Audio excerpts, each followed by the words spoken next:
Hey, I want to do this video because the last time I had this on, I deleted a channel. I think a lot of this, well, I deleted some stuff, and I think that the ones that I had before got caught up in that. But what I want to do is read the translators to the reader, and it's going to take a while, and I'm not going to read it all at once. I'm just going to read segments of it. When I first did it, I noticed this is my 401 series from local church note takers. I think I give one to my dad. Oh, big old foot. I give one to my dad and everything, and it had the translators to the reader, so I kind of need to get another one so I can have the translators to the reader. I don't know if he reads it or not, but I give one to him anyway. So anyway, I'm going to read what it says up until the next segment, and this segment is called "The Best Things Have Been Calumniated." The last time I read it, like I said, I thought the word it meant to reach an apex, So, but this meaning calumniated means, just slandered, put to put to scorn, things like that. And so, being talked evil about, bad about, falsely accused, what have you. That's what it means. But I'm going to go ahead and try to knock this on out and read it. And I'm going to have a video series and put this in the history of the Holy Bible and everything playlist when I'm done with it. It's like 20 pages long, and that's plus the preface to the dedicatory to King James. But anyway, so I'm gonna give it a start. It says this preface was written by the translators of the Authorized version, and appeared in full in the original 1611 printing. Matter of fact, this is in the 1611, the copy that Zondervan put out, well, without the Apocrypha.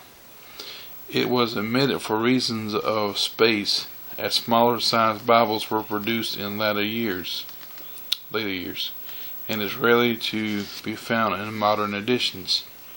The text of this preface is taken from F.H. Scriver's 1873 Cambridge Paragraph Bible. So here we go. It says the best things have been calumniated. Okay, so it says zeal to promote the common good, whether it be by devising anything ourselves or revising that which hath been labored by others, deserveth certainly much respect and esteem, but yet findeth but cold entertainment in the world. It is welcomed with suspicion instead of love, and with emulation instead of thanks. And if there be any hole left for cavil to enter, and cavil, if it do not find an hole, will make one, it is sure to be misconstrued and in danger to be condemned, rather.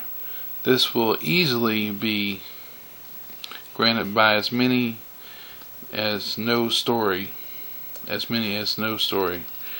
have any experience. For was there any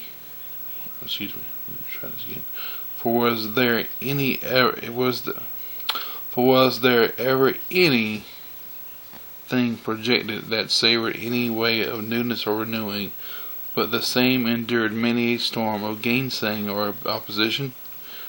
A man would think that civility, wholesome laws, learning and eloquence, synods, and church maintenance, that we speak of no more than things of this kind, should be as safe as a sanctuary and out of shot, as they say, that no man would lift up the heel, nor dog move his tongue against the motioners of them, motioners of them. By the first we are distinguished from brute beasts, led with sensuality. By the second we are bridled and restrained from outrageous behavior, and for doing of injuries, whether by fraud or by violence. By the third we are enabled to inform and reform others by the light and feeling that we have attained unto ourselves. Briefly, by the fourth, being brought together to parley face to face, we sooner compose our differences than by writings, which are endless. And lastly, that the church be sufficiently provided for is so agreeable to good reason and conscience, that those mothers are holden to be less cruel than that kill their children as soon as they are born, than those nursing fathers and mothers, whosoever they be, that withdraw from them who hang upon their breast, and upon whose breast again themselves do hang to receive the spiritual and sincere milk of the word, livelihood and support fit for their estates. Thus it is apparent that these things which we speak of are of most necessary use, and therefore that none, either without absurdity, can speak against them, or without note of wickedness can spurn against them. Yet for all that, the learned know that certain worthy men have been brought to untimely death for none other fault, but for seeking to reduce their countrymen to good order and discipline, and that in some commonwealths it was made a capital crime once to motion the making of a new law for abrogating of an old. Through the same were most pernicious,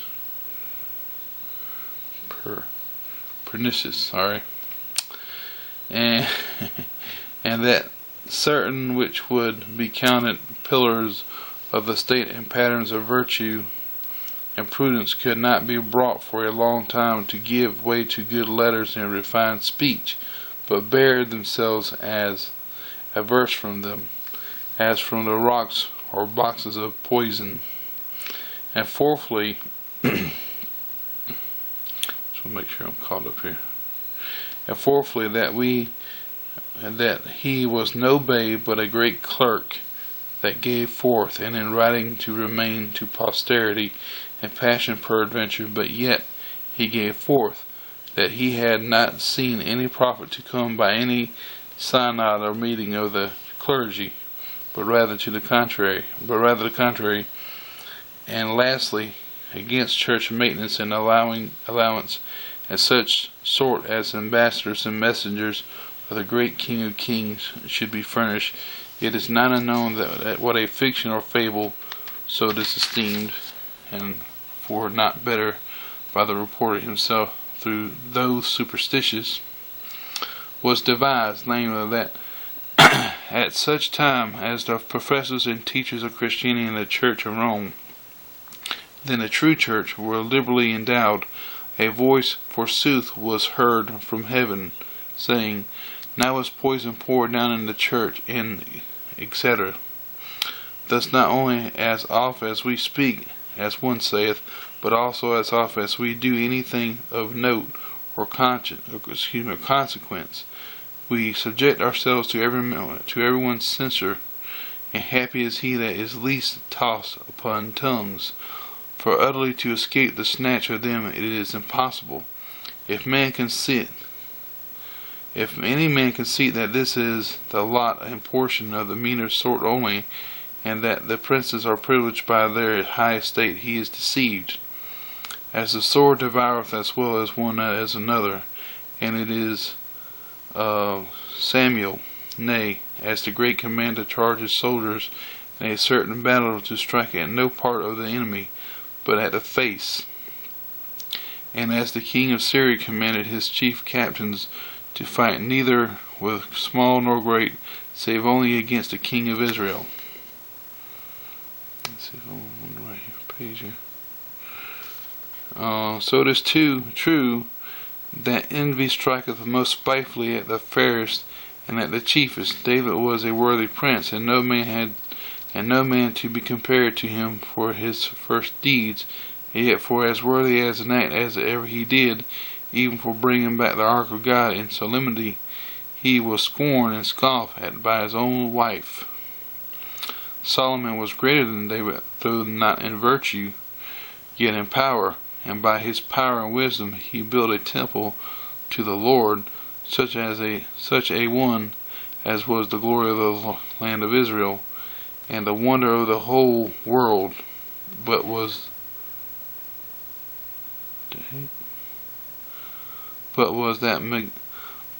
that his magnificence? I can't get this word out. But was that his magnificence like of Baal? We doubt it. Otherwise, why do they lay it to his son's dish, and call unto him for easing of the burden? That being Rehoboam. Make, say they, the grievous servitude of thy father and the sore yoke lighter. Be like he had charged them with some levies, and troubled them with some carriages. Hereupon they raise up a tragedy, in which in their heart the temple had never been built. So hard a thing is it to please all, even when we please God best, and do seek to approve ourselves to everyone's conscience. So that was that, and again, that's the best things have been calumniated, which is made a slander of, evil rebuke, lied upon, deceitful words, blame shifting, whatever, to vilify. That's what it means. So, excuse me, that's going to be part 1 out of several parts, 8, 9, 10 parts, I'm not sure. And we'll get back to the other one, which will be the highest personages have been calumniated.